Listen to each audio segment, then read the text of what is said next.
Good morning, students. I hope all of you are fine and taking care of yourself. Today we are going to start with what is the chapter 4? The chapter is animal fibers. Before starting from the animal fibers, let us get to know what is fibers. Fibers can be defined as the smallest unit of textile product and spun on yarn and finally fabric is made. Fibers को इस तरह define किया जा सकता है कि जो textile products होंगे, जो कपड़े बनाए जाते हैं, उसकी सबसे छोटी यूनिट जो होती है वो आपकी फाइबर्स हो गई। जैसे आपकी बॉडी की सबसे स्मॉलेस्ट यूनिट क्या होगी? सेल। ठीक है, सेल्स होंगी ना। सेल से क्या, बहुत सारे सेल से क्या बनते हैं? टिश्यूज, टिश्यूज से ऑर्गन, फिर ऑर्गन से ऑर्गन सिस्टम। तो वैसे ही जो क्लॉथ होती है, जो कपड़े होते हैं, उनकी जो स्मॉलेस्ट यूनिट होगी वो आपकी क्या होगी? फाइबर्स। अब फाइबर्स के बाद हम क्या करते हैं? उसको स्पर्न करते हैं, किसमें? यान में। यान क्या होता है? यान फाइबर्स से मिलके धागे के रूप में तैयार किए जाते हैं, थ्रेड भी आप कह सकते हैं। yarn is a long length of interlocked fibers that can be used for making of fabrics. I repeat, yarn is a long length of interlocked fibers that can be used for making of fabrics. अगर आपने यान धागे को देखा होगा तो आप जब उसको ऐसे, क्योंकि उसमें दो पतले पतले फाइबर्स, दो तीन फाइबर्स मिलके ट्विस्टेड किए रहते हैं, इंटरलॉक्ड किए रहते हैं। ठीक है, उन्हीं से फिर यान से क्या बनते हैं? फैब्रिक्स। अब हम स्टार्ट करेंगे अपनी चैप्टर से। यहाँ हमको पढ़ना है एनिमल्स फाइबर्स के बारे में। बेसिकली बच्चों, फाइबर्स दो टाइप्स की होती है, natural fibres and synthetic fibres. So what is the natural fibres? Fibers that are obtained from the natural resources such as plants and animals are known as natural fibers. Then what does mean by synthetic fibers? Synthetic fibers are man-made fibers which are obtained by petrochemical products या petroleum products. Example, what are the petrochemical products? Coal, natural gas, crude oil, all these materials from where we get synthetic fibres. तो basically synthetic fibres में करते क्या? Synthetic fibres में इन सब petroleum products का use करके fibres prepare किए जाते हैं, जबकि नेचुरल फाइबर्स में हमें प्लांट्स और एनिमल के थ्रू नेचुरल फाइबर्स मिलते हैं। एग्जाम्पल, अगर हम नेचुरल फाइबर्स का एग्जाम्पल पूछें तो what will be the examples? So basically example will be jute, cotton, silk, wool. And for synthetic fibres what will be the examples? Nylon, polyester, rayon, etcetera. So इस chapter में हमें क्या पढ़ना है? इस चैप्टर में हमें बेसिकली पढ़ना है एनिमल फाइबर्स। देखिए, पैराग्राफ की स्टार्टिंग में थोड़ा सा जो इन्होंने समरी दिया है, पहले उसको पढ़ेंगे फिर आगे समझेंगे। Long ago human beings use leaves, bark of trees and skins of animals to cover their body. Then they learned the art of weaving and started making cloth. देखिए, जब हम लोग हिस्ट्री पढ़ते हैं तो हमने क्या पढ़ा था कि जो अर्ली वुमेन्स थे, पहले वो लीव्स और ट्रीज के जो बार्क्स होते हैं या एनिमल्स की जो स्किन्स होती हैं उनसे अपनी बॉडी को कवर्ड करते हैं। जब धीरे धीरे उन्होंने वीविंग, सिलाई, ये सब चीज़ों के बारे में जाना तो उन्होंने क्लॉथ्स प्रिपेयर करना स्टार्ट किया। Clothes protect us against heat, cold, rain, dust and insect. So basically ये हम बचपन से पढ़ते आ रहे हो, क्लोथ्स क्यों पहने जाते हैं, कपड़े क्यों पहने जाते हैं? ये हमें heat, cold, rain, dust, insect से प्रोटेक्ट करते हैं। Clothes should be clean and comfortable. कपड़े हमेशा वही पहनने चाहिए जो साफ सुथरे हों और हमें कंफर्टेबल हो। Dirty clothes usually string, breed germs and cause skin disease. देखिए, जो कपड़े गंदे होते हैं उसमें आपको बीमारियां होने के चांसेस ज़्यादा रहते हैं, क्योंकि जर्म्स कैरी करते हैं। Socks and shoes protect our feet from germs, cold and heat and cuts and blisters.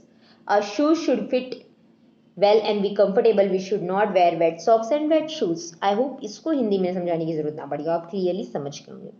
अब basically climate and clothes, climate और क्लोथ्स का क्या रिलेशनशिप है? We wear clothes depending on the climate. Definitely हम कपड़े climate को depend करके ही पहनते हैं। आप बारिश में स्वेटर पहन के नहीं घूमेंगे ना, कोई है ऐसा जो बारिश में स्वेटर पहन के घूमे?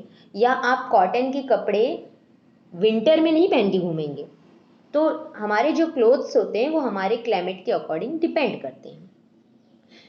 In summer we wear loose light colored cotton clothes. Cotton clothes allow air to circulate freely, and so the heat of the body escapes. White cotton clothes reflect heat and keep the body cool. They absorb sweat and also prevent skin irritation. In winter, we wear thick, dark-colored clothes made up of wool, fur, or leather. They protect our body heat from escaping. Dark-colored clothes absorb heat and keep the body warm. During the rainy season, we usually wear cotton clothes. We use raincoats, umbrella, gumboots to keep dry when we go out in the rain. So basically यहाँ 3 different seasons के बारे में बताया है और ये सब चीज़ें हम जानते हैं. हम समर में हमेशा कॉटन क्लोथ्स को प्रिफर करते हैं जिससे कि हमारी बॉडी को वो कूल रख सके, क्योंकि उसके पास स्वेट को ऑब्जर्व करने की, पसीने को ऑब्जर्व करने की कैपेसिटी होती है. विंटर में हम हमेशा डार्क कलर क्लोथ्स, वुल, फर, लेदर पहनते हैं जिससे हमारी बॉडी वार्म रहे, क्योंकि जो डार्क कलर के क्लोथ्स होते हैं वो हीट को ऑब्जर्व करते हैं और उससे हमारी बॉडी को गर्म रखते हैं. रेनी सीजन्स में हम रेनकोट्स, अम्ब्रेला, गमबूट्स का यूज़ करते हैं. ठीक है, कॉटन क्लोथ्स भी वेयर करते हैं क्योंकि वो आसानी से सूख जाते हैं. अगर आप कोई बहुत हेल्दी मतलब कोई अगर आप वुलन ड्रेस पहन लें तो फिर क्या होगा, पूरा दिन खड़े रहिए, सूखेगा ही नहीं. आई होप आप लोग को समझ में आ गया. मैंने नेचुरल फाइबर्स बता दिया, सिंथेटिक फाइबर्स बता दिया. अब हम यहाँ पढ़ेंगे बेसिकली नेचुरल फाइबर्स के. पहले थोड़े एग्जांपल समझ लेते हैं क्योंकि हमें यहाँ नेचुरल फाइबर्स पढ़ना है. Natural fibres are of 2 types, animal fibres and plant fibres. तो basically animal fibres and plant fibres में हमको पढ़ना है. Plant fibres, these includes cotton, the most widely used of all textile fibers, flax, hemp, jute, etc. The most of the plant fiber is cellulose, which is the material used by nature as a structural material in the plant world. देखिए plant fibres जो होते हैं, cotton हो गया, flex, hump, jute, ये सब different plant fibres है जो हमको प्लांट से मिलते हैं. जो हम लोग ने क्लास 6 में फाइबर इनटू फैब्रिक पढ़ा होगा तब हमने जाना होगा कि प्लांट फाइबर्स से कैसे हमें कॉटन मिलते हैं, कैसे हमें जूट प्लांट से जूट मिलते हैं. ये पूरा प्रोसेस हमने क्लास 6 में पढ़ा है. एनिमल फाइबर्स एग्जाम्पल्स क्या होंगे आपके, वुल एंड सिल्क बेसिकली. सो वुल हमें कहाँ से मिलता है, वुल हमें मिलता है फ्लीस ऑफ शिप. फ्लीस का मतलब होता है वुल कोट, वुन की चादर. आई रिपीट, वुन की चादर को क्या कहते हैं, fleece. Fleece of sheep and also from the goat, yak, camel and rabbit. ये डिफरेंट तरीके के एनिमल्स हैं जिनसे हमें वुल मिलते हैं. सिल्क हमें कहाँ मिलता है, silk is produced by the cocoon spinning silk worm. Silk हमें कोकोन से मिलता है, सिल्क वॉर्म के कोकोन से हमें क्या मिलता है, silk. Animal fibers are made up of proteins and the complex compound that form a major part of the body of all animals. Animal fibers are made up of proteins. देखिए अब इसमें क्या कहा गया है कि एनिमल फाइबर्स होते हैं वो are made up of proteins, the complex compound that form a major part of the body of all animals. जो एनिमल फाइबर्स होते हैं बेसिकली प्रोटीन से बने होते हैं. ठीक है, ये एक ऐसा कॉम्प्लेक्स कंपाउंड है जो एनिमल्स का मेजर बॉडी पार्ट कवर करता है. वुल, अब हम इस चैप्टर में वुल के बारे में पढ़ेंगे, वुल का प्रोसेस पूरा पढ़ेंगे कि कैसे हमको वुल मिलता है. सिल्क, तो बेसिकली हमें यहाँ से मेन 2 नेचुरल फाइबर्स के बारे में पढ़ना है, सॉरी एनिमल फाइबर्स के बारे में पढ़ना है, wool and silk.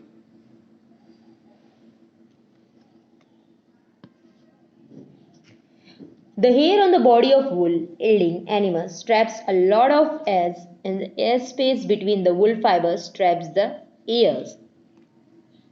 So basically wool क्या होता है बेटा, wool जो होता है, animals that yield wool, कौन कौन से animals से हमें wool मिल सकते हैं, sheep, goat, yak, camel and some other animals.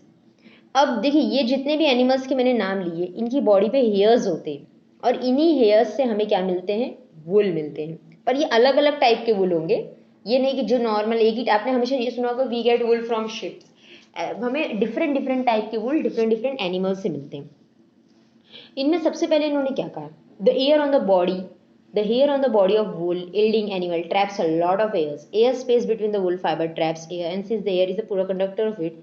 देखिए होता क्या है, वुल जो होता है, वुल में जो स्पेस होती है उसमें ना एयर फिल हो जाती है और एयर आपकी होती है पुअर कंडक्टर ऑफ हीट. और पुअर कंडक्टर ऑफ हीट होने की वजह से जो बाहर का टेम्परेचर होता है वो हमारी बॉडी को इफेक्ट नहीं कर पाता, इसीलिए तो लोग वुलन क्लोथ्स पहनते हैं विंटर्स में। या मान लीजिए आपके वुलन क्लोथ्स नहीं है आपके पास, तो 2-3 पतली पतली शर्ट्स पहन लीजिए।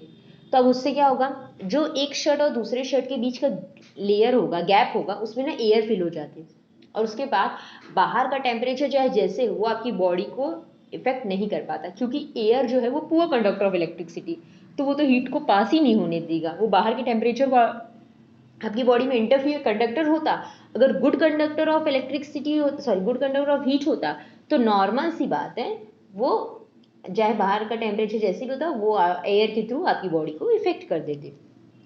बेसिकली जो आपकी ये fleece of ships consist 2 types of fibre. अब देखिए इनकी जो वुल कोट होती है, शिप की जो वुल कोट होती है वो basically 2 type of fibres consist करती है। Sheep has 2 types of fibres. Fleece याद रखिएगा, वुल कोट ऊन की चादर, the coarse beard hair and the fine soft under hair close to the skin that provide fibers for making wool। देखिए 2 तरह का हेयर होगा, एक तो होगा कोर्स बियर्ड हेयर एंड दूसरा होगा fine and soft under hair that grows close to the skin. The under hair provides fibre for making wool. अब देखिए सेकेंड टाइप का जो हेयर है उसका यूज किया जाता है वुल प्रिपेयर करने के लिए। Scientists who breed sheep have developed the varieties of sheep that only have a soft under hair। अब हुआ क्या, इन्होंने ये कहा कि जो शिप्स होते हैं इनके पास जो फ्लिस होती है, वुल कोट होती है, वो बेसिकली 2 टाइप की होती है। एक तो कोर्स बियर्ड हेयर, मतलब जैसे एकदम बियर्ड मतलब जान रहे हैं ना, दाढ़ी जैसे होती है वैसे एकदम बियर्ड हेयर होती है, और दूसरी एकदम सॉफ्ट फाइन होती है, मतलब एकदम पतला मुलायम। तो वो जो उसकी वुल फाइबर होता है उसका यूज किया जाता है वुल प्रिपेयर करने के लिए। तो बेस साइंटिस्ट ने क्या किया, साइंटिस्ट ने ऐसी प्रजाति, ब्रीड का मतलब प्रजाति होती है, ऐसे प्रजाति की शिप डेवलप करना स्टार्ट किया कि जिनसे वो सॉफ्ट अंडर हेयर प्रिपेयर कर सके। ठीक है, सॉफ्ट अंडर हेयर, जिससे कि उसका यूज वुल प्रिपेयर करने में आसानी से हो सके। Such sheep give not only better quality of wool but the yield per sheep is also higher। देखिए अब क्योंकि साइंटिस्ट ने ये नहीं कि शिप उन्होंने ले जाके प्रिपेयर किया, वो नेचुरल तरीके से हो गया, बट वो उस पर ऐसे रिसर्च करते हैं, ऐसी चीज़ें करते हैं कि जिन जैसे उनकी प्रजातियों में चेंजेस लाते हैं।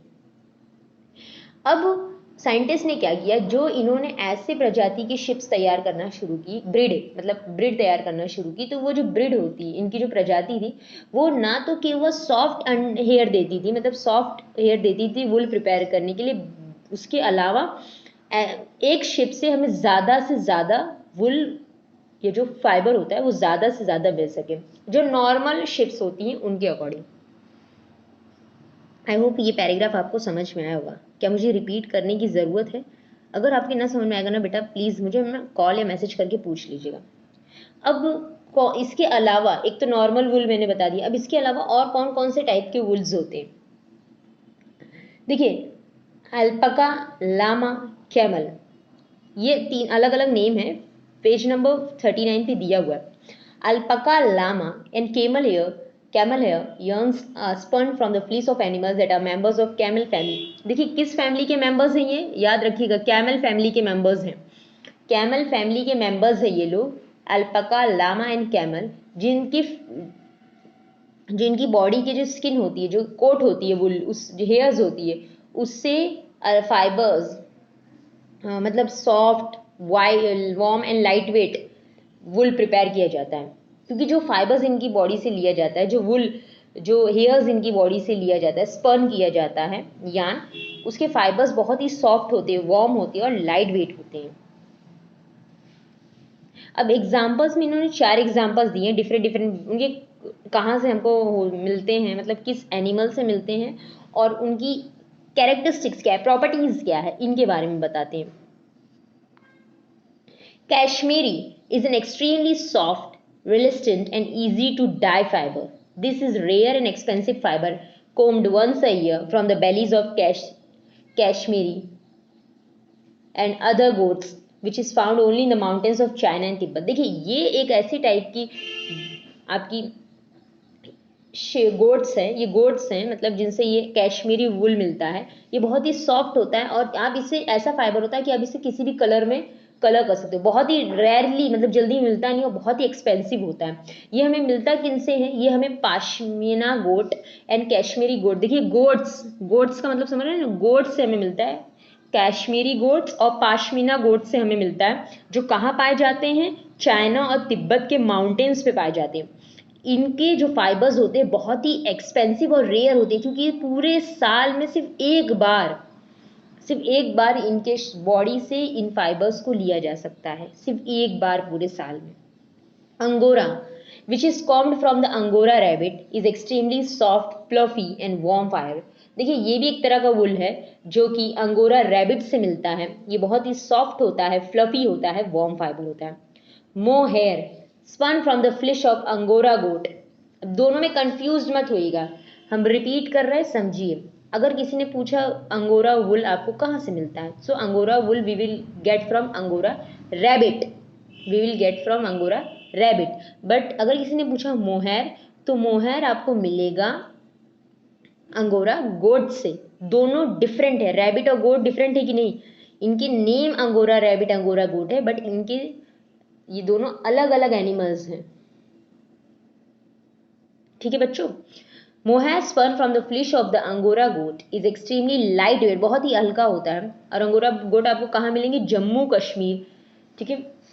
याक wool is popular in Tibet and Ladakh. Yak wool आपको मिलेंगे तिब्बत एंड लद्दाख में। सो बेसिकली हमने इतना समझा फ्रॉम हेयर टू वुल। अब नेक्स्ट पार्ट में हम आपको पूरा क्लियर कर देंगे। Thank you.